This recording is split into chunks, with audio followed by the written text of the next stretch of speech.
Hello everyone, welcome to Kappy novel world. अध्याय 116 संचार। कुछ ही देर बाद स्कूल यूनिफॉर्म पहने लगभग 10 साल की एक लड़की सड़क के कोने से बाहर निकली। जब झूलिन ने उसके शरीर पर फैली मोटी काली शैतानी ऊर्जा को देखा तो उसने शांत भाव से कहा, वह एक ज़ोंबी है। जैसे ही उसने ये शब्द कहे, शिवू, टैन वेई और जी यांग लड़ने के लिए तैयार हो गए। चारों उस नन्ही ज़ोंबी को अपनी ओर धीरे धीरे बढ़ते हुए देख रहे थे। अगर झूलिन उस नन्ही ज़ोंबी के चारों ओर फैली शैतानी ऊर्जा को न देख पाती तो उसे पता ही नहीं चलता कि वह प्यारी सी बच्ची एक ज़ोंबी है। उसकी शक्ल देखकर लगता है कि इंसानों से उसका एकमात्र अंतर उसकी सफ़ेद आंखें हैं। लाल आंखों वाले और सड़े हुए शरीरों से खून की बदबू आने वाले अन्य ज़ॉम्बीज़ के विपरीत इस नन्ही ज़ॉम्बी के शरीर पर खून का एक भी निशान नहीं था। झूलिन को इस नन्हे ज़ॉम्बी में काफ़ी दिलचस्पी थी। नन्हे ज़ॉम्बी को देखकर उसे अतीत में अपने पास मौजूद एक उच्च स्तरीय कठपुतली की याद आ गई। वह कठपुतली 6 लोगों में इकलौती उच्च स्तरीय कठपुतली है और उसे शैतान देवता ने बनाया था। वह कठपुतली दरअसल शैतान देवता द्वारा उसके 1000वें जन्मदिन पर दिया गया उपहार थी। उसने कठपुतली की आत्मा के लिए अपनी आदिम आत्मा की एक डोरी का भी इस्तेमाल किया था। दुर्भाग्यवश शैतान देवता के गायब हो जाने के बाद उस कठपुतली ने उसके लिए विनाशकारी बिजली को रोकते हुए राख में तब्दील हो गई। उस प्यारी सी छोटी कठपुतली के बारे में सोचते ही उसके होंठों पर मुस्कान आ गई। उसके बगल में खड़े शिवू ने उसके चेहरे पर उदासी का भाव और होठों पर हल्की सी मुस्कान देखी। वह नहीं जानता था कि वह क्या सोच रही है, लेकिन वह इतना जानता था कि इस समय वह उसके बारे में नहीं सोच रही है। जब झूलिन और शिवू अपने अपने विचारों में मग्न थे, तभी टैन वेई ने छोटे ज़ॉम्बी पर आग की लपटें फेंकी। आग की लपटें छोटे ज़ॉम्बी के कपड़ों को छूने से पहले ही किसी चीज से टकराकर रुक गईं। क्लैंग क्लैंग, अदृश्य अवरोध और टैन वेई के अग्नि तारों के बीच टकराने की आवाज सुनकर शिवू ने झूलिन से अपनी नजरें हटा ली और कहा, शाओ वेई, अपनी ऊर्जा बर्बाद मत करो। ये जानते हुए कि उसकी अग्नि लपटें अवरोध को नष्ट नहीं कर सकती, टैन वेई ने अग्नि लपटें वापस ले लीं। अगले ही क्षण शिवू ने छोटे ज़ोंबी पर कई अंतरिक्ष ब्लेड फेंके। धमाका, वार! इस बार अंतरिक्ष ब्लेड ने छोटे ज़ोंबी के चारों ओर मौजूद अवरोध को सफलतापूर्वक नष्ट कर दिया और उसकी एक भुजा काट दी। धड़ाम! जब कटा हुआ हाथ जमीन पर गिरा तो नन्हा ज़ॉम्बी आखिरकार चलना बंद कर दिया। उसने अपना सिर नीचे झुकाया और चुपचाप जमीन पर पड़े कटे हुए हाथ को देखता रहा। काफी देर बाद नन्हे ज़ॉम्बी ने अपना सिर उठाया और कई बार गुर्राया। गुर्राना, गुर्राना, तुमने मेरा हाथ क्यों काट दिया? शिवू, जी यांग और टैन वेई को केवल कुछ धीमी गुर्राहटें सुनाई दी, जो डरावनी और परेशान करने वाली थी। लेकिन झूलिन और तूतू को स्पष्ट रूप से एक बच्चे जैसी आवाज में सवाल सुनाई दिया। नन्हे ज़ॉम्बी के चेहरे पर उलझन भरे भाव देखकर झूलिन को अचानक एक साहसिक विचार आया। उसने एक कदम आगे बढ़ाया, लेकिन शिवू ने झट से उसकी कलाई पकड़ ली। उसने उसकी तरफ देखा और कहा, कोई बात नहीं, वह हम पर हमला नहीं करेगी। शिवू ने सिर हिलाकर कहा, नहीं, वह एक उच्च श्रेणी का ज़ोंबी है। वह बहुत खतरनाक है। मैं बस उससे बात करना चाहती हूँ, झूलिन ने बेबसी से कहा। उसकी बातें सुनकर न केवल शिवू बल्कि जी यांग और टैन वेई भी उसे ऐसे देखने लगे मानो वह कोई बेवजह शरारत करने वाली बच्ची हो। शिवू को मनाना व्यर्थ देखकर झूलिन ने उस नन्ही सी बच्ची की ओर देखा। उसे पता नहीं था कि छोटा ज़ॉम्बी उसकी बात समझ पाएगा या नहीं, लेकिन फिर भी उसने कोशिश करना चाहा। कुछ पल सोचने के बाद झूलिन ने अपने होंठ खोले और छोटी ज़ॉम्बी जैसी कई धीमी गुर्राहटें निकाली, जिससे शिवू और बाकी लोग चौंक गए। गुर्राहट, गुर्राहट, तुम कौन हो? क्या तुम मुझे समझ सकते हो? जैसे ही उसने गुर्राने की आवाज़ें बंद की, नन्हा ज़ॉम्बी अचानक अपना सिर उठाकर सफ़ेद आंखों से झूलिन को घूरने लगा। कुछ पल की खामोशी के बाद नन्हे ज़ॉम्बी ने अपना मुंह खोला और उत्तेजित होकर एक आवाज़ निकाली, गुर्राना। क्या आप समझ पा रहे हैं कि मैं क्या कह रहा हूँ? झूलिन ने सिर हिलाकर कहा, गुर्राना, हाँ, मैं कर सकता हूँ। छोटा ज़ॉम्बी खुशी से झूम उठा और अनजाने में ही कुछ कदम आगे बढ़ गया। इससे पहले कि वह कुछ बोल पाता, शिवू ने उस पर कई स्पेस ब्लेड फेंक दिए, जिससे उसका सिर लगभग कट ही गया था। शिवू के अचानक हमले से छोटा ज़ॉम्बी चौंक गया, लड़खड़ाकर पीछे हट गया और शिवू को घूरने लगा। जैसे ही नन्हे ज़ॉम्बी ने शिवू को घूर कर देखा, उसे तुरंत पछतावा हुआ। वह जिसे देख रहा था वह कोई इंसान नहीं बल्कि एक काली परछाई थी, जिसे देखकर नन्हे ज़ॉम्बी को लगा मानो अगले ही पल वह चूर चूर हो जाएगा। वह इस भारी दबाव को सहन नहीं कर सका, मुड़ा और भाग गया। कुछ सेकंड के लिए गायब होने के बाद छोटा ज़ॉम्बी अचानक वापस भागा। उसने जमीन पर पड़ा कटा हुआ हाथ उठाया, अपनी सफेद आंखों में जटिल भाव लिए झूलिन और शियुवू की ओर देखा और फिर जितनी तेजी से हो सकता था भाग गया। उस छोटे ज़ॉम्बी के चले जाने के बाद टैन वेई ने अपने माथे से ठंडा पसीना पोंछा और कहा, वह छोटा ज़ॉम्बी बहुत शक्तिशाली था। अभी जब उसकी नज़र मुझ पर पड़ी तो दबाव के कारण मैं सचमुच सांस नहीं ले पा रहा था। वह छोटा ज़ॉम्बी वाकई बहुत ताकतवर है, लेकिन मुझे समझ नहीं आ रहा कि उसने लाओ शियू की तरफ एक नज़र क्यों डाली और फिर अचानक भाग क्यों गया। जी यांग ने उलझन में पूछा। उसका सवाल सुनकर शियुवू ने शांत भाव से कहा, उच्च श्रेणी के ज़ॉम्बी में बुद्धि होना कोई आश्चर्य की बात नहीं है। अजीब बात तो यह है कि उसने झूलिन की ओर मुड़कर देखा और धीरे से कहा, शाओलिन वास्तव में ज़ोंबी की भाषा बोल सकती है। जैसे ही उसने ये कहा, जियांग और टैन वेई ने भी उसी समय उसकी ओर देखा। उसे चुप देखकर शियुवू ने अपनी आंखें सिकोड़कर पूछा, शाओलिन, क्या तुम हमें कुछ बताना चाहती हो? उपयोग की शर्तें। अध्याय 117, शैतान देवता प्रकट होता है। झूलिन ने शियुवू की सिकुड़ी हुई आंखों को देखा और अनजाने में कांप उठी। इस समय शियुवू का चेहरा बिल्कुल वैसा ही था जैसा तब था जब शैतान देवता को पता चला था कि झूलिन उससे कुछ छिपा रही है। गुरुजी, क्या आप उन्हें उस दिव्य कलाकृति के बारे में बताना चाहते हैं?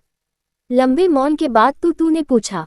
तू का सवाल सुनकर झूलिन अपनी यादों से बाहर आ गई। उसने उन तीनों आदमियों को देखा जो अभी भी शांति से उसके जवाब का इंतजार कर रहे थे। उनकी आंखों में उसने उनका भरोसा देखा। कुछ देर सोचने के बाद उसने अपनी लंबी और चौड़ी आस्तीनें ऊपर खींची और कहा, इस कंगन की वजह से ही मैं समझ पा रही हूँ कि उस छोटे ज़ोंबी ने अभी क्या कहा।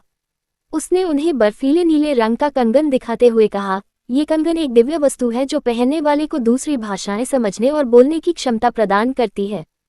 मेरे बड़े भाई ने एक बार तू को सुविधा के लिए कंगन का एक जोड़ा दिया था, क्योंकि तू को यात्रा करना पसंद है। यह अच्छी बात है कि तू ने अभी भी इन कंगनों को संभाल कर रखा है। अगर ऐसा नहीं होता तो हमें इस दुनिया की भाषा शुरू से सीखनी पड़ती और संवाद करना भी एक बड़ी समस्या बन जाता। इतना कहने के बाद झूलिन ने कंगन उतार दिया और प्राचीन देव भाषा में उनसे पूछा, अब क्या आप समझ रहे हैं कि मैं क्या कह रही हूँ? जैसे ही उसने अपना कंगन उतारा, उसके द्वारा बोली गई प्राचीन देवी देवताओं की भाषा चारों ओर गूंज उठी। उन रहस्यमय शब्दों को सुनकर जियांग और टैन वेई को लगा जैसे उन्होंने कुछ ऐसा देख लिया हो जिसके बारे में उन्हें नहीं जानना चाहिए था। शियुवू की बात करें तो झूलिन की बातें सुनकर उसे अचानक तेज सिर दर्द होने लगा। वह घुटनों के बल गिर पड़ा और दर्द से कराहते हुए अपना सिर पकड़ लिया। उफ! शियुवू की अचानक दर्द भरी कराह सुनकर जियांग चौंक गया और उसने जल्दी से उसका शरीर पकड़ लिया और पूछा, लाओ शियू, तुम्हें क्या हुआ है? शियुवू का चेहरा पीला और शरीर पसीने से तर देखकर झूलिन ने झटपट कंगन पहना और उसके बगल में बैठ गई। उसने अपनी उंगलियां उसकी बाईं कलाई पर रखकर एक पल के लिए उसकी नब्ज जांची, फिर आश्चर्य से उसकी आंखें चौड़ी हो गईं। झूलिन के चेहरे के भाव देखकर जियांग और टैन वेई का दिल बैठ गया। स्तब्ध झूलिन को देखकर टैन वेई ने उसका कंधा हिलाया और जल्दबाजी में पूछा, शाओलिन, लाओ शियू को क्या हुआ है?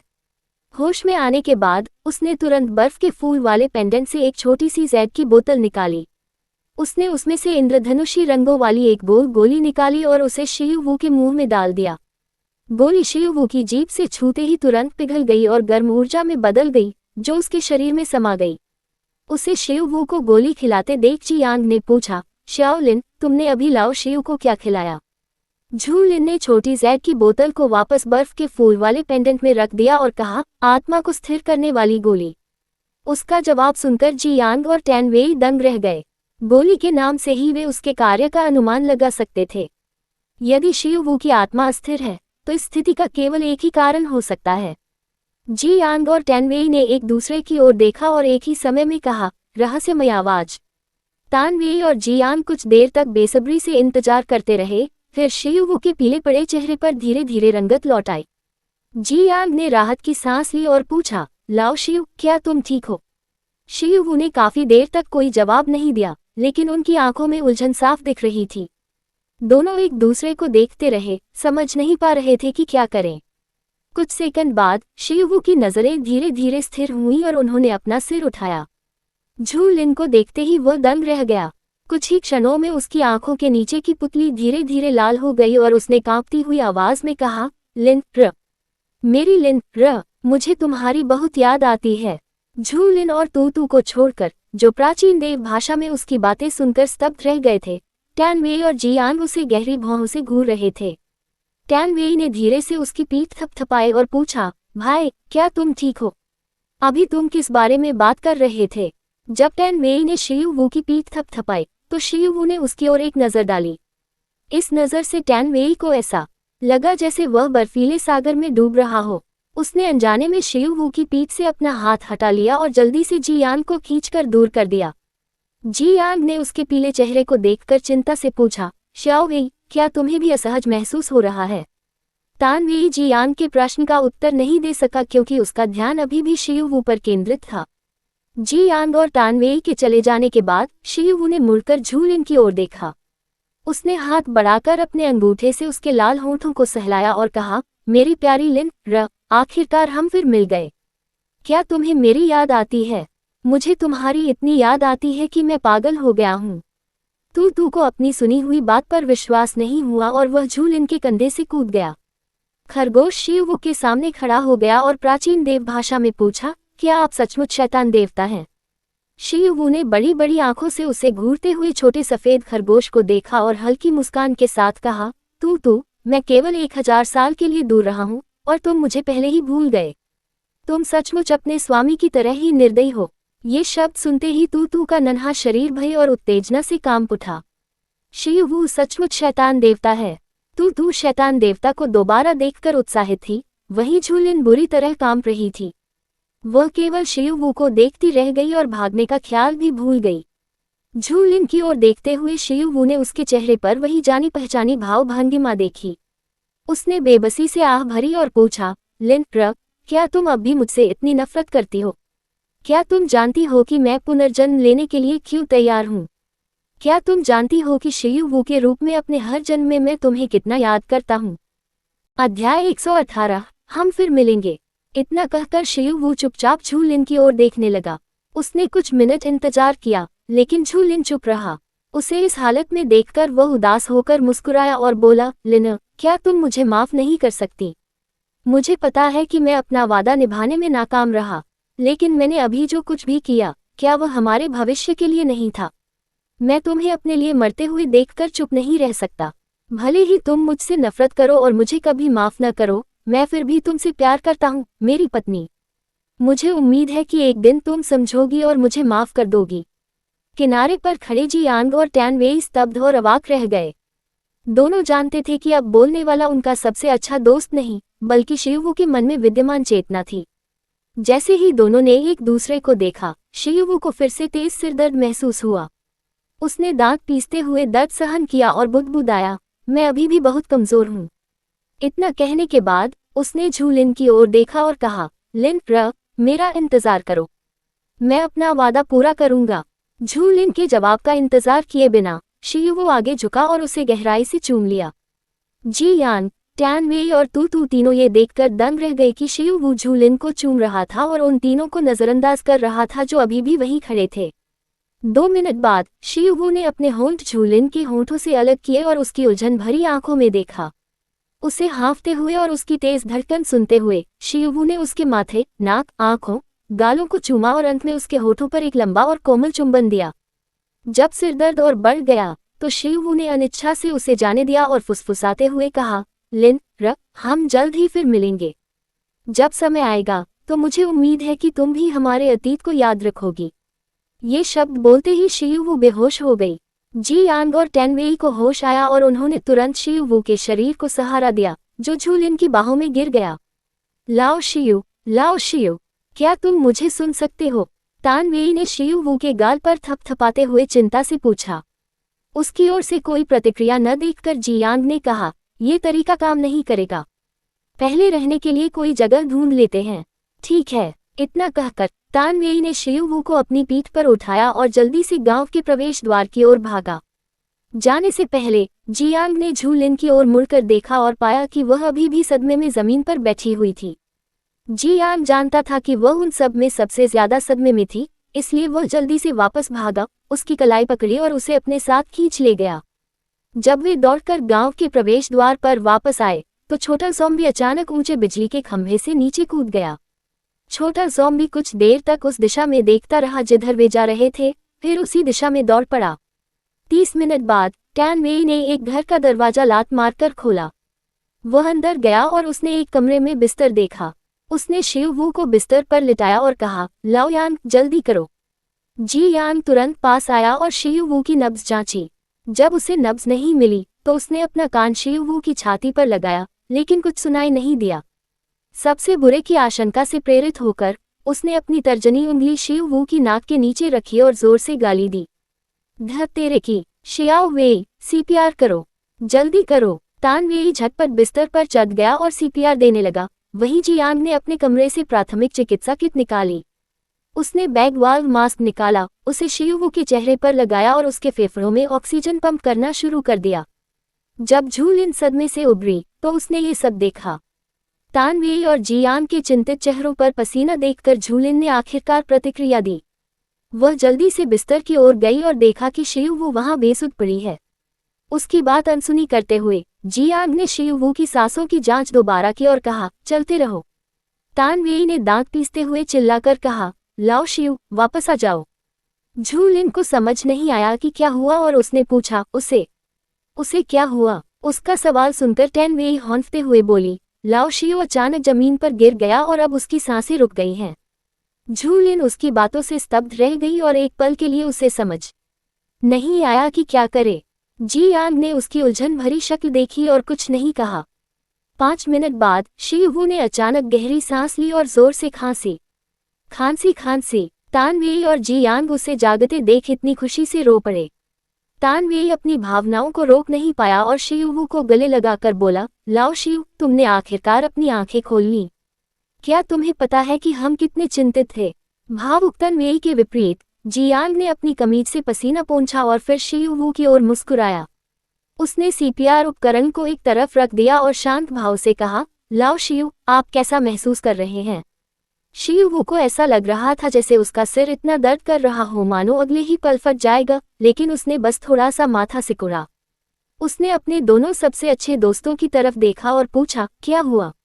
उसका सवाल सुनकर टैन वेई और जियांग ने एक पल के लिए एक दूसरे को देखा। टैन वेई बिस्तर से उठी और बोली, तुम्हें कुछ याद नहीं है?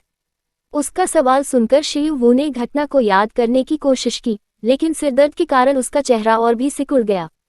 उसे इस हालत में देखकर जियांग ने कहा, जब शाओलिन ने कंगन उतारकर बोलना शुरू किया तो तुम अचानक जमीन पर गिर पड़े। फिर शिव वू ने उसकी ओर देखा और पाया कि वह झूलिन की ओर देख रहा है। अपने दोनों दोस्तों को झूलिन की ओर देखते हुए देखकर शिव वू ने पूछा, तो फिर क्या? जियांग को खांसी आए और उसने हिचकिचाते हुए कहा, तो तुमने जबरदस्ती शाओलिन को चूमा और ऐसी भाषा में बात की जिसे हम समझ नहीं सके। जैसे ही ये शब्द उसके मुंह से निकले, शिव वू ने ऊपर देखा और पाया कि झूलिन उसे जटिल भावों से भरी निगाहों से देख रही है। ये पहली बार था जब उसने झूलिन को इस तरह के भाव प्रदर्शित करते देखा था। उसने उसकी आंखों में खुशी, आशा और प्रेम भी देखा, जिसे झूलिन ने स्वयं महसूस नहीं किया था। अध्याय 119, भूली हुई यादों को याद करना। शिव वू ने मुट्ठी भींची और सोचने लगा, क्या मैंने सच में उसे जबरदस्ती चूमा था? मुझे कुछ याद क्यों नहीं आ रहा? क्या ये वही रहस्यमय आवाज है जिसने शाओलिन को जबरदस्ती चूमा था? वो कमीना। जैसे ही वह इस बारे में सोच रहा था, तू बिस्तर पर चढ़ गई और उसके हाथ पर थपथपाया। शिव वू ने खरगोश की ओर देखा और उसकी लाल आंखों में वही जटिल भाव देखे। इससे पहले कि वह कुछ बोल पाता, तू ने पूछा, क्या तुम शिव वू हो? तू का सवाल सुनते ही शिव वू का दिल बैठ गया। उसने सवाल का जवाब नहीं दिया, बल्कि झूलिन की तरफ मुड़ गया। झूलिन को घबराए हुए देखते देख शिव वू ने अपनी मुट्ठियां और भी भींच ली। उसने गहरी सांस ली, अपनी भावनाओं पर काबू पाया और शांत भाव से कहा, मैं शिव वू हूँ। ये शब्द सुनते ही झूलिन और तू ने एक साथ राहत की सांस ली। उन दोनों को देखकर शिव वू का चिंतित मन आखिरकार शांत हो गया। उसे इस बात का बहुत डर था कि झूलिन उस रहस्यमयी आवाज को उससे ज्यादा पसंद करने लगेगी, लेकिन उसकी प्रतिक्रियाओं को देखकर तो यही लगता है कि वह उसे ज्यादा पसंद करती है ना? झूलिन को समझ नहीं आ रहा था कि वह क्या सोच रहा है, इसलिए वह बिस्तर के पास बैठ गई और शिव वू की नब्ज जांचने लगी। थोड़ी देर बाद उसने अपनी आंखें ऊपर उठाईं और देखा कि शिव वू उसे घूर रहा है। शैतान देवता की जटिल भावनाओं से भरी आंखों के विपरीत शियुवु की आंखें एकदम साफ थीं। उसकी आंखों में देखते हुए झूलिन को ऐसा लगा जैसे वह तारों भरे आकाश को निहार रही हो। तान वेई ने उन्हें एक दूसरे को देखते हुए देखा, हल्का सा खांसा और पूछा, शाओलिन, लाओ शियू की हालत कैसी है? झूलिन को होश आया। उसने तान वेई की ओर मुड़कर देखा और कहा, वह ठीक है, लेकिन उसे पहले की तरह चलने फिरने से पहले आराम करने की जरूरत है। उसकी बातें सुनकर तान वेई और जियांग ने एक साथ राहत की सांस ली।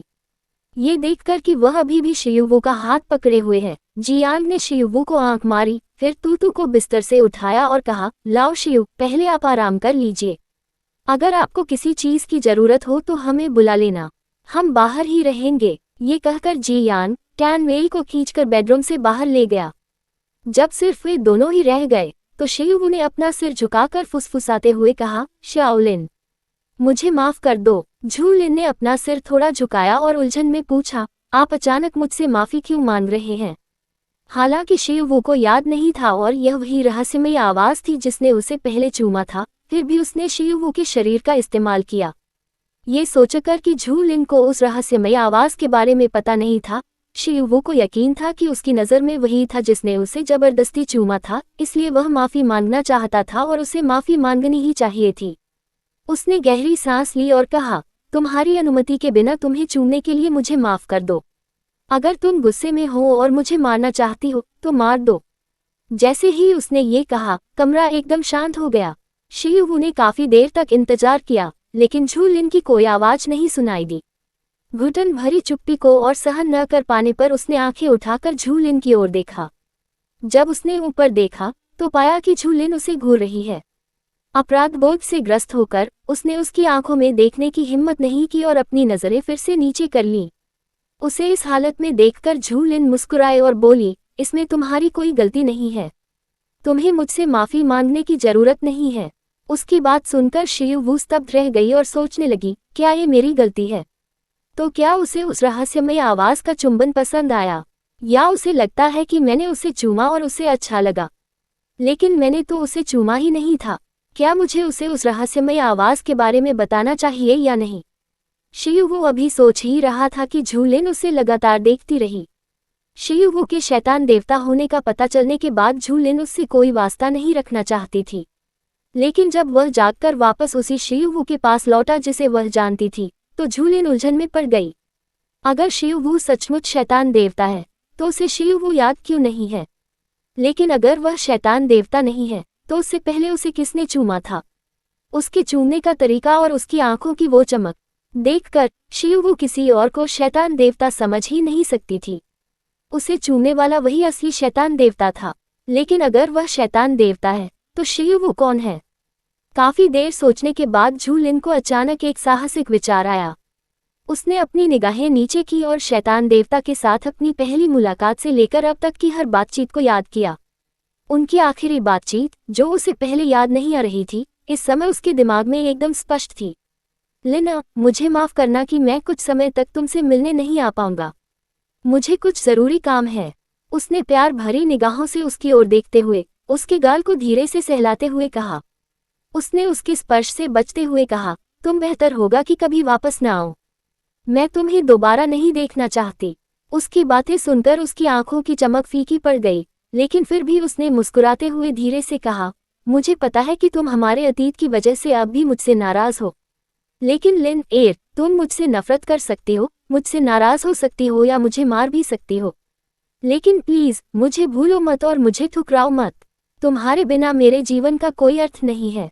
उसकी बातें सुनकर झूलिन ने आखिरकार उसकी ओर देखा और उसके बेहद आकर्षक चेहरे पर एक उदास मुस्कान देखी। इससे पहले कि वह कुछ बोल पाती, उसने अपना सिर झुकाया और उसे प्यार से चूमा, मानो अलविदा कह रहा हो।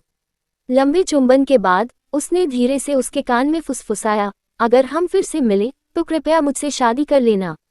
लिन, मुझे उम्मीद है कि तुम मुझे माफ कर दोगी। झूलिन के कुछ प्रतिक्रिया करने से पहले ही वह गायब हो गया, केवल उसके होठों पर उसकी हल्की गर्माहट रह गई। उस दिन की घटना याद आने पर झूलिन ने कुछ देर पलकें झपकाईं। उसने ऊपर देखकर शियुवु की ओर देखा और उस पर शैतान देवता की छाया देखी। अध्याय 120, एक खरगोश या एक तोप का गोला। झूलिन ने थोड़ा भौहें सिकोड़ी और मन ही मन सोचने लगी, क्या शिवू सचमुच शैतान देवता का पुनर्जन्म है? लेकिन उसके जैसा प्राचीन देवता मनुष्य के रूप में पुनर्जन्म लेने को क्यों तैयार होगा? वह क्या करना चाहता है? उसका उद्देश्य क्या है? काफी देर की चुप्पी के बाद शिवू ने आखिरकार पूछा, शाओलिन, क्या तुम मुझसे नाराज हो? उसका सवाल सुनकर झूलिन अपने विचारों से बाहर आ गई।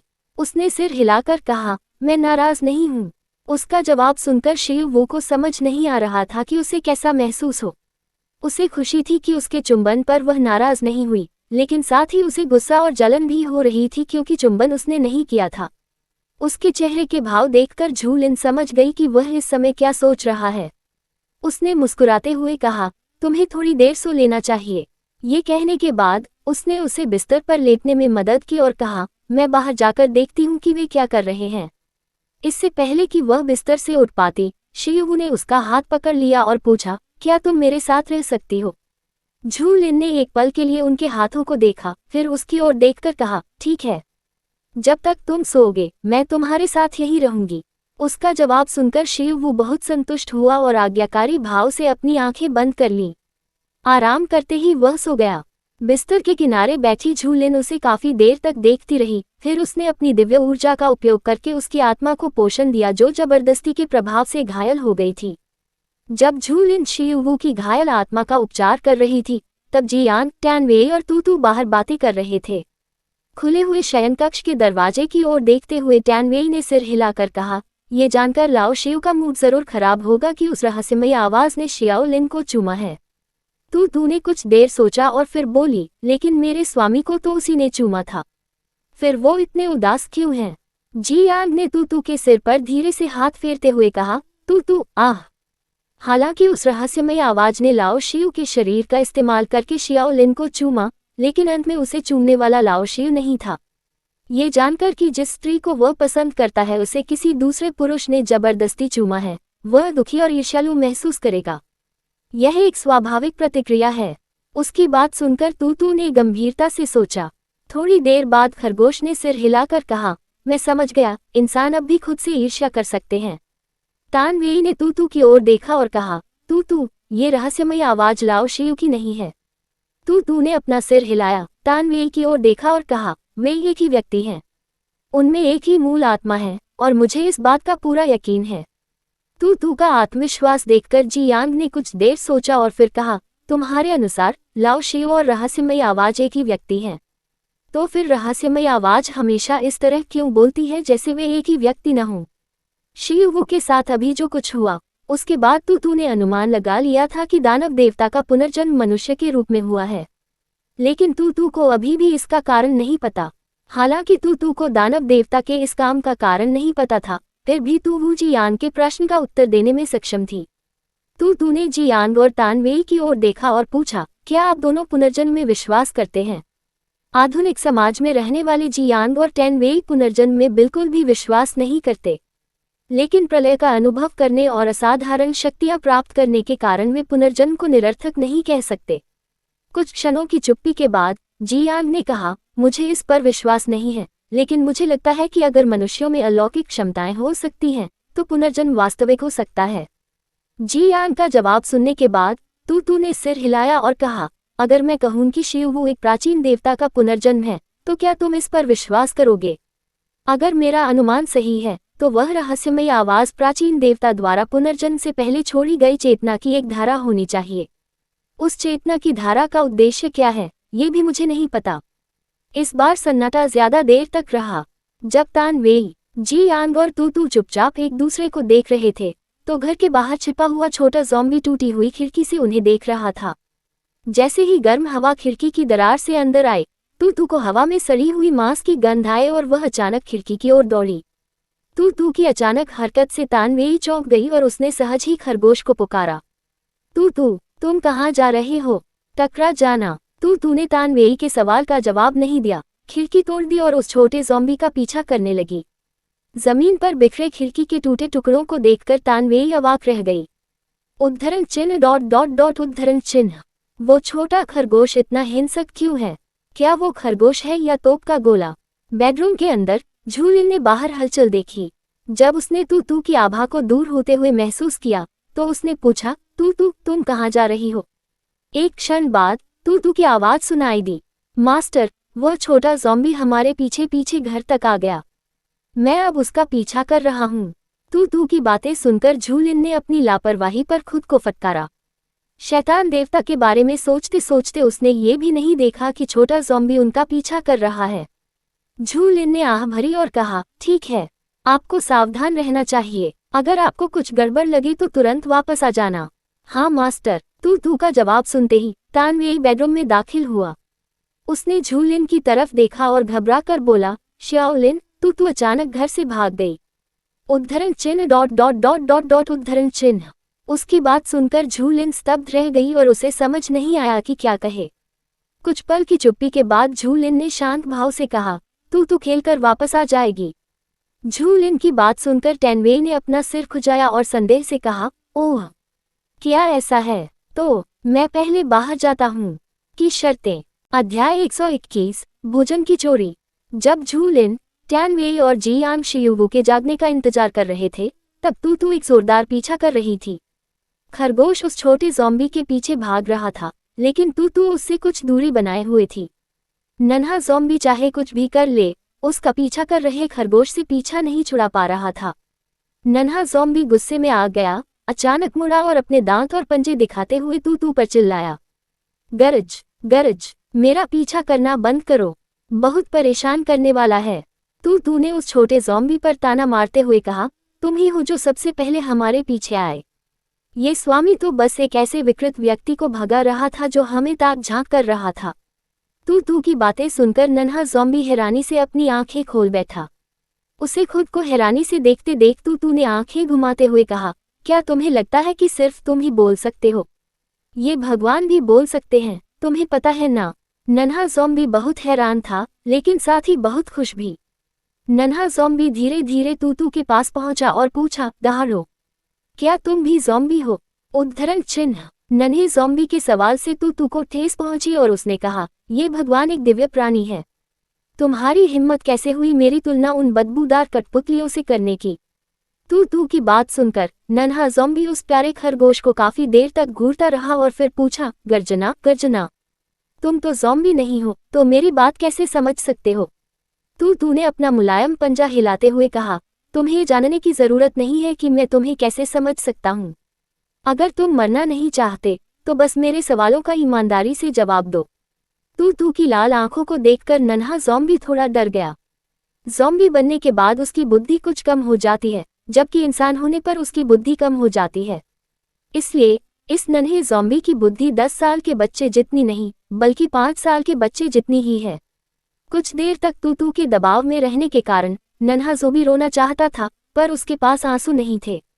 अंत में नन्हे ज़ॉम्बी ने सिर हिलाकर कहा, गरज गरज। ठीक है, मैं तुम्हारे सवाल का ईमानदारी से जवाब देता हूँ। तू उस छोटे ज़ॉम्बी के जवाब से संतुष्ट हो गई। उसने सिर हिलाया और कहा, मुझे बताओ, तुम हमारा पीछा क्यों कर रहे हो? तू का सवाल सुनकर नन्ही ज़ॉम्बी हिचकिचाए और बोली, गरज गरज गरज गरज, वही एक इंसान है जो मुझे समझ सकती है और मेरी मदद कर सकती है, इसलिए मैं उसके पीछे पीछे चली गई। आपकी मदद? मेरे स्वामी से आपको किस तरह की मदद चाहिए? तूने उत्सुकता से पूछा। नन्हे ज़ॉम्बी ने थोड़ी देर सोचा और फिर बोला, गरज गरज, इससे पहले कि मैं तुम्हें बताऊं, तुम्हें मुझसे वादा करना होगा कि तुम पहले मेरी मदद करोगे। नन्हे ज़ॉम्बी की बात सुनकर तू ने आंखें घुमाई और कहा, अगर तुम मुझे बताना नहीं चाहते तो भूल जाओ, मैंने तुम्हें चेतावनी दी थी, अब हमारा पीछा मत करना। जब छोटे ज़ॉम्बी ने देखा कि तू सचमुच यूं ही चली गई, तो वह शांत नहीं रह सका। छोटे ज़ॉम्बी ने तू की चेतावनी को अनसुना कर दिया और तेजी से उसके पीछे चल दिया। थोड़ी देर बाद तू ने देखा कि छोटा ज़ॉम्बी अभी भी उसका पीछा कर रहा है। तू वहीं रुक गई, पीछे मुड़ी और बोली, मैंने तुमसे कहा था कि मेरा पीछा मत करो। जैसे ही तू ने बोलना समाप्त किया, खरगोश ने उस छोटे ज़ॉम्बी की ओर दिव्य पशु की आभा छोड़ दी। अपने शरीर पर भारी दबाव और ठंडी जानलेवा भावना को महसूस करते हुए छोटा ज़ॉम्बी सहज रूप से तू से दूर हट गया। Whoosh tilde. जब नन्हे ज़ॉम्बी ने एक पल बाद ऊपर देखा तो तू वहां से गायब हो चुकी थी। अपने इंतजार में खड़ी नन्ही तू के बारे में सोचकर नन्हा ज़ॉम्बी बेचैन हो गया। उसने हवा को सूंघा, लेकिन उसे कुछ भी गंध नहीं आई। जब छोटा ज़ॉम्बी बेचैनी से इधर उधर देख रहा था, तब तक शिवू जाग चुका था। झू लिन ने उसकी ओर देखकर पूछा, कैसा महसूस कर रहे हो? शिवू थोड़ी देर तक हिली और बोली, मैं ठीक हूँ। उसकी अच्छी हालत देखकर झू लिन ने कहा, दोपहर हो चुकी है, तुम्हें कुछ खा लेना चाहिए। शिवू ने सिर हिलाया और फिर झू लिन की मदद से बिस्तर से उठ खड़ी हुई। वे दोनों बेडरूम से बाहर निकले और उन्होंने देखा कि जियान, टैन वेई और तू छोटे चूल्हे पर शकरकंद भून रहे थे। उन दोनों को देखकर तू ने कहा, मालिक, वह छोटा ज़ॉम्बी अब हमारा पीछा नहीं करेगा। क्या तुम्हें उस छोटे ज़ॉम्बी के बारे में कुछ पता चला? झू लिन ने बैठते हुए और एक भुना हुआ शकरकंद उठाते हुए पूछा। जब झू लिन भुने हुए शकरकंद छील रही थी, तब तू ने कहा, छोटे ज़ॉम्बी ने हमसे मदद मांगने की इच्छा जताई। झू लिन ने छिला हुआ भुना हुआ शकरकंद शिवू को दिया, दूसरा शकरकंद उठाया और पूछा, इसे हमसे किस तरह की मदद चाहिए? तू ने अपना सिर हिलाया और कहा, मैंने पूछा था, लेकिन उस छोटे ज़ॉम्बी ने मुझे बताने से इनकार कर दिया। इसलिए मैंने उसे बस इतना कहा कि वह हमारा पीछा न करे और मैं वापस आ गया। तू की बातें सुनने के बाद शिवू ने कुछ देर सोचा और पूछा, क्या ये सचमुच तुम्हारी चेतावनी पर ध्यान देगा? तू कुछ और कह पाती, उससे पहले ही नन्हा ज़ॉम्बी घर में घुस चुका था। जमीन पर भुने हुए शकरकंद देखते ही उसने उन्हें झटपट उठाया और भाग गया। काफी देर की चुप्पी के बाद टैन वेई ने आखिरकार प्रतिक्रिया दी और पूछा, क्या वो छोटा ज़ॉम्बी अभी अभी हमारा खाना चुराने आया था? उसका सवाल सुनकर जी यांग ने सिर हिलाया और कहा, ऐसा लगता है। कुछ ही सेकंड बाद टैन वेई ने अपनी जान पर हाथ पटका और गुस्से से बोला, धिक्कार है, हमें खाना वापस लाना ही होगा। इसकी हिम्मत कैसे हुई हमारा खाना चुराने की? हालांकि झू लिन कई बीज उगा सकती है, लेकिन वे खाद्य पदार्थ उसके हैं, उनके नहीं। टैन वेई, जी यांग और शिवू के लिए बिस्कुट का एक टुकड़ा भी उनकी जान बचा सकता है। 5 किलोग्राम से अधिक वजन वाले शकरकंद के ढेर की तो बात ही क्या। अध्याय 122, कृपया उन्हें बचाएं। अगर शिवू, जी यांग और टैन वेई खाना वापस नहीं लाते, तो छोटा ज़ॉम्बी उन्हें आसान निशाना समझेगा। अगर वह छोटा ज़ॉम्बी फिर से उनका खाना चुराने आ गया तो क्या होगा? क्या उन्हें भविष्य में उत्तर की हवा खाकर ही गुजारा नहीं करना पड़ेगा? जी यांग ने जल्दी से सारा सामान अपने स्थान पर रखा, खड़ा हुआ और बोला, चलो चलें। जी यांग के ऐसा कहते ही वे दौड़ पड़े और उस छोटे ज़ॉम्बी का पीछा करने लगे। 10 मिनट बाद तू ने एक सुनसान गोदाम की ओर इशारा करते हुए कहा, उस छोटे ज़ॉम्बी की बदबू यहीं से आ रही है। चलो चलते हैं, मुझे उस छोटे चोर को पकड़ना ही होगा। टैन वेई ने कहा और गोदाम की ओर दौड़ पड़ा। इससे पहले कि टैन वेई दरवाजा खोल पाता, छोटा ज़ॉम्बी अचानक प्रकट हुआ और उस पर हमला कर दिया। टकराना। शिवू की त्वरित प्रतिक्रिया के कारण टैन वेई उस अचानक हुए हमले से बच गया। जब उसने ऊपर देखा तो उसे अपने शरीर के चारों ओर शिवू का सुरक्षा कवच दिखाई दिया। टैन वेई ने राहत की सांस ली और कहा, धन्यवाद लाओ शिव, अपनी सतर्कता कम मत करो। शिवू ने उसे याद दिलाया और फिर अवरोध हटा दिया। शिवू ने टैन वेई के शरीर के चारों ओर की बाधा हटाने के बाद उस छोटे ज़ॉम्बी की ओर देखा। तुरंत ही उसने 1 दर्जन से अधिक अंतरिक्ष ब्लेड बनाए और उन्हें उस छोटे ज़ॉम्बी पर फेंक दिया। हवा में मची हलचल को महसूस करते हुए उस छोटे ज़ॉम्बी ने तुरंत कुछ बैकफ्लिप्स किए। Boom boom boom. शिवू के अंतरिक्ष ब्लेड अदृश्य थे, इसलिए जब छोटे ज़ॉम्बी ने ऊपर देखा तो उसे जमीन पर गहरी दरारें ही दिखाई दी। छोटा ज़ॉम्बी जानता था कि सामने वाले को हराना आसान नहीं है, इसलिए उसने झू लिन पर एक नज़र डाली और फिर गोदाम में भाग गया। झू लिन ने छोटे ज़ॉम्बी की निगाहों को देखा और कहा, चलो इसका पीछा करते हैं। शिवू ने सिर हिलाकर कहा, जाल से सावधान रहना। उसकी बात सुनकर जी यांग और टैन वेई ने सिर हिलाया और सतर्कता से सुनसान गोदाम में चले गए। थोड़ा खुला हुआ दरवाजा देखकर शिवू ने उसे हल्की सी धक्का देकर खोला। जंग लगे धातु के दरवाजे से चरमराहट की आवाज आई। चरमराहट टिल्ड। गोदाम के सन्नाटे और अंधेरे में उस तरह की डरावनी चरमराहट की आवाज से सचमुच लोगों के रोंगटे खड़े हो गए। कुछ कदम चलने के बाद शिवू अचानक रुक गई और बोली, उस छोटी ज़ॉम्बी के अलावा यहाँ बहुत सारे लोग हैं। जैसे ही उसने बोलना समाप्त किया, उसने देखा कि छोटा ज़ॉम्बी गोदाम के पीछे वाले दूसरे दरवाजे से अपना सिर बाहर निकाल रहा है। नन्हा ज़ॉम्बी कुछ सेकंड तक उन्हें देखता रहा, फिर भाग गया। क्या ये चाहता है कि हम इसका अनुसरण करें? जी यांग ने संदेहपूर्वक पूछा। तू की पहले कही बात को याद करते हुए शिवू ने कहा, हो सकता है। पहले हम इसका अनुसरण करते हैं। शिवू आगे आगे चल रहा था और टेनवेई उनकी पीठ पर पहरा दे रहा था। वे गोदाम के पीछे वाले दरवाजे की ओर बढ़े। इस बार दरवाजा खोलने से पहले ही एक तीखी गंध ने उन्हें जकड़ लिया, जिससे उनका दम घुटने लगा। तानवेई ने अपनी नाक ढकी और पूछा, ये कैसी बदबू है? ये तो सैन्य अड्डे के बाहरी घेरे से भी बदतर बदबू है। शिवू ने भौहें चढ़ाईं, लेकिन कुछ नहीं कहा। जब उसने दरवाजा खोला तो सामने का दृश्य देखकर वह दंग रह गया। जियांग ने उसे वहां बेसुध खड़ा देखा और पूछा, क्या हुआ? अंदर क्या है? जैसे ही उसने ये सवाल पूछा, जियांग ने कमरे में झांका और दंग रह गया। कमरे में 30 से ज्यादा बच्चे गंदी जमीन पर बैठे चोरी किए हुए भुने हुए शकरकंद खा रहे थे। जब वे बच्चों को देख रहे थे, तभी एक छोटा ज़ॉम्बी छत से नीचे रेंगता हुआ आया। नन्हा ज़ॉम्बी बच्चों के सामने खड़ा होकर बोला, गरज गरज, कृपया उन्हें बचा लीजिए। शिवू ने झू लिन की ओर मुड़कर पूछा, इसमें क्या लिखा है? ये चाहता है कि हम उन बच्चों को बचाएं, झू लिन ने शांत भाव से कहा। उसकी बात सुनकर शिवू, जियांग और टैनवेई तीनों थोड़े हैरान रह गए। उन्होंने एक साथ उस छोटे ज़ॉम्बी की ओर देखा और पाया कि वह गोदाम के कोने से एक बच्चे को उठा रहा है। उसने बच्चे को सावधानी से पकड़ा और फिर संभलकर उनकी ओर बढ़ा। जब वह उनसे 3 मीटर दूर था, तो उस छोटे ज़ॉम्बी ने बच्चे को धीरे से गंदी जमीन पर रख दिया। फिर वह बच्चे से दूर हट गया और बोला, गरज गरज, कृपया मेरे छोटे भाई को बचाओ। उद्धरण चिन्ह। बच्चे की धीमी सांसों को महसूस करते हुए झू लिन ने थोड़ा माथा सिकुड़ा। उसने नन्हे ज़ॉम्बी के चेहरे पर चिंता का भाव देखा और बच्चे को उठाने के लिए आगे बढ़ी। जब उसने कपड़े का थैला खोला तो अंदर एक दुबला पतला और बेजान बच्चा देखा। अगर बीच बीच में बच्चे की सांसों की हल्की आवाज न आती तो झू लिन को लगता कि बच्चा मर चुका है। बच्चे की हालत देखकर लगता है कि उसके बचने की उम्मीद बहुत कम है। बच्चे की नब्ज जांचने के बाद झू लिन ने उस नन्हे ज़ॉम्बी को देखते हुए कहा, तुम्हारे छोटे भाई की हालत बहुत गंभीर है। मुझे नहीं पता कि मैं उसे बचा पाऊंगी या नहीं। ये सुनकर कि वह बच्चा उस नन्हे ज़ॉम्बी का छोटा भाई है, जियांग ने आश्चर्य से कहा, क्या इस नन्हे ज़ॉम्बी को अभी भी वह याद है जब वह इंसान था? तानवेई ने जियांग की ओर देखते हुए कहा, असंभव। प्रलयकारी वायरस का पहला निशाना इंसान का दिमाग होता है।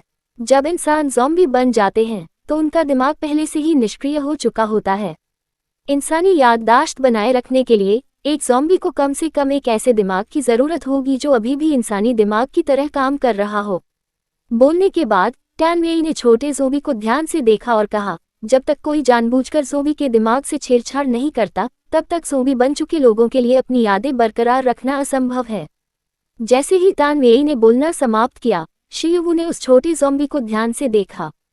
ये देखकर कि उसकी नज़र उस पर है, उस छोटे ज़ॉम्बी ने सिर हिलाया और कहा, गर्जना गर्जना गर्जना, तुम्हारे दोस्त ने सही अनुमान लगाया।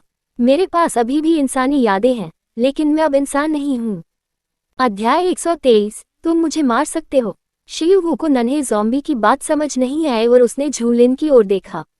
झू लिन ने बर्फ के फूल वाले पेंडेंट से एक छोटी सी जेड की बोतल निकालते हुए कहा। नन्हे ज़ॉम्बी ने कहा कि उसमें अभी भी इंसानी यादें हैं, लेकिन वह अब इंसान नहीं रहा। बोलने के बाद झू लिन ने शिवू की ओर देखा और कहा, कृपया मुझे थोड़ी देर के लिए बच्चे को पकड़ने में मदद करें। बच्चे को गोद में लिए शिवू वहीं अकड़कर खड़ा रहा, हिलने की हिम्मत ही नहीं कर पा रहा था। उसकी घबराहट भरी शक्ल और अकड़े हुए शरीर को देखकर झू लिन हल्की सी मुस्कुराई। उसने छोटी सी जेड की बोतल का ढक्कन खोला और कहा, हिलो मत।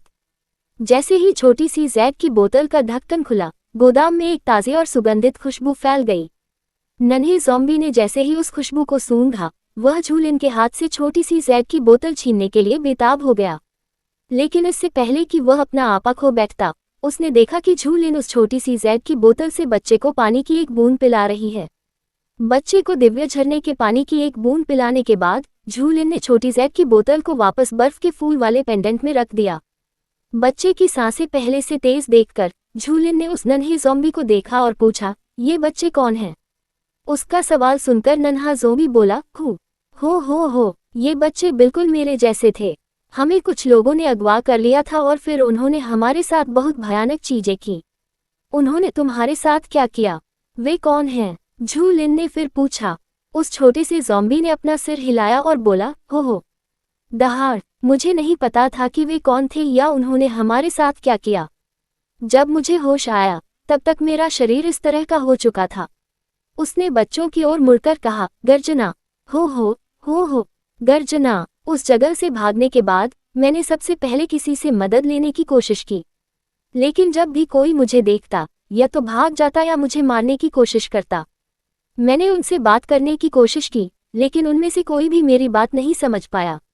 इतना कहने के बाद नन्हे ज़ॉम्बी ने झूलिन की ओर देखा और मुस्कुराया। यह मुस्कान देखने में बहुत डरावनी लग रही थी, लेकिन झूलिन को नन्हे ज़ॉम्बी के चेहरे पर खुशी नजर आई। गरज, हो, सौभाग्य से मैं तुमसे मिला। तुम समझ सकते हो कि मैं क्या कह रहा हूँ। शिवू झूलिन के बगल में खड़ी होकर बोली, अभी अभी इसने क्या कहा? झूलिन ने उसकी ओर देखा और उस नन्हे ज़ॉम्बी की कही हुई बात का अनुवाद किया। नन्हे ज़ॉम्बी की बात समझने के बाद जियान ने कुछ देर सोचा और फिर अपना पहचान पत्र निकाला जो उसे पहले मिला था। उसने छोटे ज़ॉम्बी को पहचान पत्र दिखाया और पूछा, क्या उन लोगों के पास भी इस तरह की कोई चीज़ होती है? जैसे ही उस छोटे ज़ॉम्बी ने पहचान पत्र देखा, उसने अपने लंबे और नुकीले पंजे जियान की ओर बढ़ाए और दांत दिखाते हुए गुस्से से दहाड़ा, दहाड़ो, बदमाश, हमसे दूर रहो, चले जाओ। जियान उस छोटे ज़ॉम्बी के अचानक आक्रामक रवैये से चौंक गया और उसने तुरंत अपना पहचान पत्र छुपा लिया। जब उसने देखा कि वह छोटा ज़ॉम्बी जियान पर हमला करने के लिए तैयार है, तो झूलिन एक कदम आगे बढ़ा और शांत भाव से बोला, शांत हो जाओ, हमें वह चीज़ इसी गांव के एक घर से मिली है। उसकी बात सुनकर छोटा ज़ॉम्बी थोड़ा शांत हुआ, लेकिन फिर भी जियान को संदेह भरी निगाहों से देखता रहा।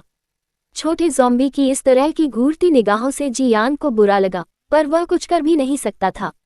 छोटे ज़ॉम्बी की शत्रुतापूर्ण प्रतिक्रिया देखकर शिवू ने अपने दो सबसे अच्छे दोस्तों की ओर देखा और पूछा, क्या तुम दोनों ने यह नहीं कहा था कि जब हम उस अजीब ज़ॉम्बी से लड़ रहे थे तो तुमने लोगों के एक समूह को हमें देखते हुए देखा था? टैन वेई ने सिर हिलाकर कहा, जब आप उस अजीब ज़ॉम्बी से लड़ रहे थे तो मैंने कई लोगों को सफ़ेद लैब कोट पहने हुए आसपास मंडराते देखा। उनके व्यवहार से मुझे यकीन है कि उनका उस अजीब ज़ॉम्बी से कुछ न कुछ संबंध जरूर है। पब फ्यूचर के विज्ञापन। उसकी बात सुनकर शिवू ने कुछ देर सोचा और फिर कहा, ऐसा लगता है कि इस गांव को एक गुप्त प्रयोगशाला के रूप में इस्तेमाल किया जा रहा है। अगर उस छोटे ज़ॉम्बी की बात सच है तो हमें इस मामले की सूचना बेस को देनी चाहिए। जियान जानता था कि यह ऐसा मामला नहीं है जिसे वे अकेले संभाल सके, इसलिए उसने सिर हिलाकर कहा, मैं लाओ शिव से सहमत हूँ। उन बच्चों और इस नन्हे ज़ॉम्बी का क्या होगा? टैन वेई ने नन्हे ज़ॉम्बी की ओर देखते हुए पूछा। शिवू ने थोड़ा भौहें चढ़ाते हुए कहा, हम बच्चों को वापस अड्डे पर ले जा सकते हैं, लेकिन ये छोटा ज़ॉम्बी बहुत अजीब है। अगर हम इसे वापस लाते हैं तो ये फिर से एक प्रयोग का विषय बन जाएगा। इसे जाने देना ही बेहतर है। जियान ने उस छोटे ज़ॉम्बी को देखकर कहा, यह छोटा ज़ॉम्बी कम से कम चौथे दर्जे का तो होना ही चाहिए। इसकी शक्ति को देखते हुए इसे यूं ही छोड़ देना खतरनाक होगा। इसकी शक्ति अकेले ही एक छोटे से अड्डे को नष्ट कर सकती है। मुझे लगता है कि इसे अड्डे को सौंप देना ही बेहतर होगा। शिवू के कुछ बोलने से पहले ही झूलिन ने कहा, यह छोटा ज़ॉम्बी कभी इंसानी मांस नहीं खाता। असल में ये खुद को अभी भी इंसान ही मानता है। उसकी बातों से सब हैरान रह गए और सब उसे देखने लगे। जियान ने झूलिन की तरफ देखकर पूछा, शाओलिन, तुम्हें कैसे पता? क्या तुम्हें यकीन है कि यह नन्हा ज़ॉम्बी भविष्य में इंसानों को नहीं खाएगा? क्या तुम्हें पता है कि ज़ॉम्बी और म्यूटेंट के उन्नत होने का एकमात्र तरीका इंसानों को खाना या क्रिस्टल न्यूक्लियस को अवशोषित करना है? इस नन्हे ज़ॉम्बी को चौथे रैंक तक पहुंचने के लिए कितने क्रिस्टल न्यूक्लियस या इंसानों की ज़रूरत होगी, ये तो मुझे पता ही नहीं। उस छोटे ज़ॉम्बी को शायद समझ आ गया था कि वे क्या कह रहे हैं और उसने कहा, हो, मेरे छोटे भाई और बच्चों को बचाने के बाद तुम मुझे मार सकते हो। उस छोटे ज़ॉम्बी की बात सुनकर झूलिन उसकी ओर मुड़ी और पूछा, क्या तुम सच में ऐसा कह रहे हो? नन्हे ज़ॉम्बी ने सिर हिलाया और शांत भाव से कहा, गर्जना। हाँ। अध्याय 124, असाधारण मनुष्य। नन्हे ज़ॉम्बी की आंखों में दृढ़ संकल्प देखकर झूलिन ने आह भरी। उसने दूसरों की ओर देखकर कहा, नन्हे ज़ॉम्बी ने कहा कि अगर हम बच्चों और उसके छोटे भाई को बचा लेते हैं तो हम उसे मार सकते हैं। जैसे ही झूलिन ने ये कहा, शिवू ने अपना सिर हिलाया और कहा, हम इसे नहीं मारेंगे। जियांग उसके इस फैसले से हैरान रह गई और उसने पूछा, लाओ शिव, क्या तुम वाकई आश्वस्त हो? यह एक उच्च श्रेणी का ज़ॉम्बी है। अगर हम इसे अभी नहीं मारेंगे तो ये भविष्य में समस्या बन जाएगा। शियू ने उस छोटे ज़ोंबी को देखा और कहा, मेरी नज़र में ये छोटा ज़ोंबी अब तक मिले सभी मनुष्यों की तुलना में अधिक मनुष्य जैसा दिखता है। उसकी बातें सुनकर जी यांग अवाक रह गई। दुनिया के अंत की शुरुआत के बाद शुरुआती दिनों में उन्होंने अपने दोस्तों पर भरोसा करके बहुत कष्ट झेला, लेकिन अंत में उन्हीं तथाकथित दोस्तों ने उन्हें धोखा दिया। जैसा कि शियू ने कहा, वे बचे हुए लोग इस छोटे ज़ोंबी से बेहतर नहीं हैं। काफी देर की चुप्पी के बाद जी यांग ने आह भरी और कहा, ठीक है, जैसा आप कहते हैं वैसा ही करते हैं। झू लिन ने बच्चों की हालत की जांच करने के बाद बेस पर वापस जाने से पहले बच्चों के स्वास्थ्य को बेहतर बनाने के लिए एक और दिन गोदाम में रुकने का फैसला किया। जब झू लिन और जी यांग बच्चों के लिए खाना बनाने में व्यस्त थे, तब शियू और टैनवेई बच्चों को पानी पिला रहे थे। बच्चे काफी समय से भूखे थे, इसलिए फिलहाल उन्हें सिर्फ नरम खाना ही दिया जा सकता था। जब जी यांग दलिया बना रहा था, तब छोटा ज़ॉम्बी उसे किनारे से संदेह भरी निगाहों से देख रहा था। 20 मिनट से अधिक समय तक उस छोटे ज़ॉम्बी की घूरती निगाहों को सहने के बाद जी यांग का सब्र टूट गया। उसने चारों ओर देखा और तू को बच्चों के साथ खेलते हुए पाया और कहा, तू, क्या तुम मेरी मदद कर सकती हो इस छोटे ज़ॉम्बी को ये बताने में कि वह मुझे घूरना बंद करे। उसकी बातें सुनकर तू ने नर्म गद्दे पर लेटे बच्चे से अपना सिर उठाया। तू ने देखा कि नन्हा ज़ॉम्बी जी यांग को घूर रहा है, फिर हंसते हुए पूछा, तुमने इसके साथ क्या किया? ऐसा लगता है जैसे ये तुम्हें जिंदा खा जाना चाहता है। जी यांग ने तू की तरफ देखकर कहा, मैं कुछ नहीं कर रही। मेरी मदद करो और इसे बताओ कि मुझे घूरना बंद करे, इससे मुझे घबराहट हो रही है। जी यांग के बेबस चेहरे को देखकर तू ने उसकी मदद करने का फैसला किया। खरगोश ने उस छोटे ज़ॉम्बी को देखकर कहा, अरे उसे देखना बंद करो, वरना मैं तुम्हारी आंखें निकाल दूंगी। तू के बोलते ही नन्हा ज़ॉम्बी फिर से जी यांग को घूरने लगा और अपने छोटे भाई की ओर चल पड़ा। नन्हे ज़ॉम्बी को अपने छोटे भाई को घूरते देख जी यांग ने आखिरकार राहत की सांस ली। उसने तू की ओर मुस्कुराते हुए कहा, तू धन्यवाद। तू ने अपने मुलायम पंजे हिलाते हुए कहा, यह तो मामूली बात है, मुझे धन्यवाद देने की कोई जरूरत नहीं है। जब आसमान में अंधेरा छा गया तो झू लिन ने बच्चों को लपेटने के लिए बर्फीले रेशम के कपड़े निकाले, जबकि शियू, जी यांग और टैनवेई उनके लिए जूते और कपड़े ढूंढने निकल पड़े। साथ ही उन्होंने रास्ते में और भी सामान इकट्ठा करने की योजना बनाई। जब अंततः पूर्वी क्षितिज से सूर्य निकला तो वे तीनों वापस लौट आए। बच्चों को जाने के लिए तैयार देखकर उन्होंने जल्दी से उनके कपड़े बदले और उन्हें जूते पहनाए। उन छोटे छोटे पकौड़ों को देखकर शियू ने कहा, चलो चलते हैं। फिर वे बच्चों और कई शिशुओं के एक समूह के साथ गांव से निकल पड़े। उनके पीछे पीछे वह छोटा ज़ॉम्बी भी था। गांव आने के समय की तुलना में उन्हें वापस बेस पर लौटने में अधिक समय लगा, क्योंकि बच्चे धीरे चल रहे थे। रात होने पर ही उन्हें आखिरकार सैन्य अड्डे का द्वार दिखाई दिया। जी यांग ने थके हुए बच्चों को देखा, मुस्कुराए और बोली, हिम्मत रखो, हम लगभग पहुंच ही गए हैं। बच्चों ने उसे सिर हिलाकर सहमति दी और बिना कुछ कहे आगे चलते रहे। झू लिन के कंधे पर बैठी तू बच्चों को ध्यान से देखती रही। बच्चों को पहली बार देखते ही तू समझ गई थी कि ये बच्चे साधारण इंसान नहीं हैं। उनके शरीर में एक अजीब शक्ति समाई हुई है, जो दानव जाति के शरीर में पाए जाने वाले दानव तत्व के समान है। जब तू बच्चों को घूर रही थी, तभी अड्डे की दीवार पर खड़े सैनिकों ने उन्हें पास आते देखा। एक सैनिक, जिसकी दृष्टि शक्ति तेज थी, ने दूर से ही उनके प्रतिष्ठित बर्फीले नीले रंग के चोगे देखे और कहा, वह टीम आखिरकार वापस आ गई है। कोई जाओ और कप्तान टेंग को सूचना दो। ये शब्द सुनते ही एक सैनिक तुरंत निगरानी टावर की ओर दौड़ा और कमांड सेंटर को फोन किया। सैनिकों ने टेंग बाई से सीधे संपर्क करने के लिए एक विशेष संचार चैनल स्थापित किया और प्रतीक्षा करने लगे। कुछ ही सेकंड बाद दूसरी तरफ से टेंग बाई की आवाज सुनाई दी। बोलना। सिपाही सीधा खड़ा हो गया और बोला, कैप्टन टेंग, जिस टीम का आप इंतजार कर रहे थे वह अभी लौटी है। वे फिलहाल निरीक्षण प्रक्रिया से गुजर रहे हैं।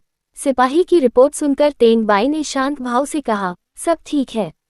टेंग बाई के बोलने के बाद उसने फोन काट दिया और सैनिक अपनी जगह पर लौट गया। उसी समय शियू और अन्य लोग बच्चों का पंजीकरण कर रहे थे। शियू ने बच्चों को देखा, फिर झू लिन की ओर देखा और पूछा, क्या हम उन्हें फिलहाल मेरे अपार्टमेंट में रहने दें, जबकि मैं तुम्हारे साथ रहूं? झू लिन ने कुछ देर उसके सुझाव पर विचार किया, सिर हिलाया और कहा, हम चलो इसे ऐसे ही करते हैं। जब वे दोनों बात कर रहे थे, जी यांग ने बच्चों को गिना और कहा, जब तक बेस उनके लिए जगह तैयार नहीं कर लेता तब तक हम बारी बारी से उनकी देखभाल कर सकते हैं।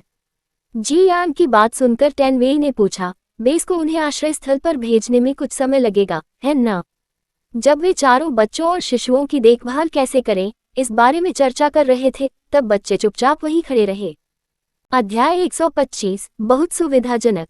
बच्चों को इतना अच्छा व्यवहार करते देख एक सैनिक ने आह भरते हुए कहा, उनके लिए अब तक जीवित रहना आसान नहीं रहा है, लेकिन आश्रय स्थल की परिस्थितियां बाहरी घेरे के रिहायशी इलाकों से ज्यादा अलग नहीं हैं।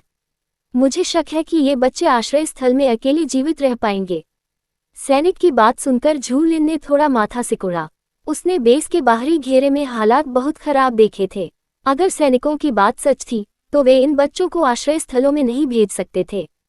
उसने उन्हें उस गांव से बचाने के लिए बहुत मेहनत की थी और वह उन्हें मरने नहीं देगी। जब झू लिन बच्चों को शांत करने के बारे में सोच ही रही थी, तभी शियुवू ने दूर से एक सैन्य वाहन को आते देखा। कुछ ही देर बाद तेंगबाई गाड़ी से बाहर निकला और शियुवू की ओर बढ़ा। तेंगबाई उसके सामने खड़ा हो गया और बोला, कैप्टन शियू, हम आपका इंतजार कर रहे हैं। कृपया मेरे साथ आइए और शेष भुगतान स्वीकार कीजिए। शियुवू ने सिर हिलाया, फिर जी यान की ओर देखकर कहा, लाओ यान, चलो चलते हैं। झू लिन और टैन वेई को सूचित करने के बाद वे दोनों कार में बैठ गए। कार में बैठने से पहले तेंगबाई ने टैन वेई और झू लिन के पीछे बैठे बच्चों पर एक पल के लिए नजर डाली। उनके जाने के बाद एक सैनिक ने उनकी ओर देखा और कहा, पंजीकरण पूरा हो गया है, आप अंदर जा सकते हैं। टैन वेई ने सैनिकों को धन्यवाद दिया, फिर बच्चों की ओर देखकर कहा, सभी ने एक दूसरे का हाथ पकड़ा और हमारे पीछे पीछे चले। उनकी बात सुनकर बच्चे आज्ञाकारी भाव से एक दूसरे का हाथ थाम लिया। टैन वेई बच्चों के आगे और झू लिन उनके पीछे चलते हुए धीरे धीरे बाहरी घेरे के प्रवेश द्वार की ओर बढ़े। रास्ते में कई लोग लालची निगाहों से बच्चों को घूर रहे थे, लेकिन टैन वेई और झू लिन के बच्चों की रक्षा करने के कारण किसी ने भी उन्हें नुकसान पहुंचाने की हिम्मत नहीं की। अड्डे में एक नई अफवाह फैली है कि बर्फीले नीले रंग के लबादे पहने अलौकिक शक्तियों का एक समूह है। जिन लोगों ने उन्हें पहले उत्परिवर्तित मच्छरों से लड़ते देखा है, उनका कहना है कि इस टीम को कभी नाराज नहीं करना चाहिए। इसलिए हालांकि कई लोग इस अफवाह पर विश्वास नहीं करते, कोई भी उन पर हमला करने की हिम्मत नहीं कर रहा है। उनकी आंखों में द्वेष देखकर झू लिन ने पूछा, वे बच्चों को इस तरह क्यों घूरते रहते हैं? उसका सवाल सुनकर टैन वेई ने उन लोगों की ओर देखा और शांत भाव से कहा, बाहर अभी ज्यादा खाना उपलब्ध नहीं है। जब लोग भूखे होते हैं तो वे कुछ भी खा सकते हैं। उसके शब्दों का अर्थ समझकर झू लिन की आंखें गुस्से से लाल हो गईं। 40 मिनट से अधिक चलने के बाद उन्हें दूसरे रिंग क्षेत्र का प्रवेश द्वार दिखाई दिया। अपने चेहरे पर मुस्कान लिए टैन वेई ने बच्चों की ओर देखा और कहा, हम लगभग घर पहुंच गए हैं। जब बच्चों ने घर शब्द सुना तो उनके भावहीन चेहरों पर आखिरकार थोड़ी सी भावना झलकने लगी। वे चुप रहे, लेकिन झू लिन और टैन वेई ने देखा कि उनकी चलने की गति धीरे धीरे बढ़ रही है। लगता है ये बच्चे भी घर जाना चाहते हैं। अफसोस की बात है कि टैन वेई को उनका घर नहीं पता, इसलिए वह उन्हें घर नहीं छोड़ सकता। 1 घंटे बाद वे झू लिन और शियुवू के अपार्टमेंट भवन में पहुंचे। थके हारे बच्चों को देखकर टैन वेई ने कुछ देर सोचा और फिर कहा, शाओलिन, मैं कुछ बच्चों को 20वीं मंजिल पर ले जाता हूँ। क्या तुम बाकी बच्चों के साथ यहीं रुक सकती हो? आप एक बार में कितने बच्चों को उठा सकती हैं? उसने शांत भाव से पूछा। टैन वेई ने कुछ सेकंड तक गिनती की और कहा, मैं एक साथ 4 बच्चों को ले जा सकती हूँ। झू लिन ने 30 से अधिक बच्चों और 3 नवजात शिशुओं को देखकर कहा, इन सबको 20वीं मंजिल तक ले जाने में बहुत समय लगेगा। इसके अलावा हमारे साथ 3 नवजात शिशु भी हैं। अगर आप बच्चों की देखभाल करेगी तो मुझे अकेले ही नवजात शिशुओं की देखभाल करनी पड़ेगी। मैं एक साथ 3 शिशुओं की देखभाल नहीं कर सकती। टैन वेई ने अपना सिर खुजाते हुए पूछा, तो क्या हमें पहले लाओ शियू और लाओ यान के वापस आने का इंतजार करना होगा? झू लिन ने सिर हिलाते हुए कहा, मेरे पास एक विचार है। इतना कहकर उसने बर्फ के फूल वाले पेंडेंट से कम श्रेणी का वायु तत्व वाला ताबीज निकाला। उसने बच्चों की ओर फिर देखा और कहा, बड़े भाई को कसकर पकड़ लो और हिलना मत। बच्चों ने सिर हिलाया और एक एक करके टैन वेई को पकड़ लिया। अपने चारों ओर घेरा बनाकर खड़े बच्चों को देखकर टैन वेई ने असहाय होकर झू लिन की ओर देखा और पूछा, शाओलिन, तुम क्या करने वाली हो? झू लिन ने उसे कोई जवाब नहीं दिया और वायु तत्व की ताबीज को सक्रिय कर दिया। जैसे ही ताबीज नीली लपटों से घिर गया, उसने शांत भाव से कहा, रूप बनाओ। अगले ही पल उनके पैरों के नीचे एक विशाल हरी आकृति प्रकट हुई। जब आकृति हल्की चमकने लगी तो ताबीज राख में बदल गया और आकृति धीरे धीरे ऊपर उठने लगी। जमीन को दूर होते देख बच्चे तानवेई को और कसकर पकड़ लिया, लेकिन हिले नहीं। टैनवेई ने अपने पैरों के नीचे बनी संरचना को देखा और आश्चर्य से कहा, शाओलिन, ये तरकीब बहुत सुविधाजनक है। ये हवा की क्षमता से भी अधिक उपयोग में आसान है। झूलिन ने हरे रंग की आकृति को नियंत्रित करते हुए 20वीं मंजिल की खिड़की तक पहुंचकर कहा, यह अफसोस की बात है कि मेरे पास वायु तत्व के कई ताबीज नहीं हैं। फिर भी सीढ़ियों से चढ़ना बेहतर है।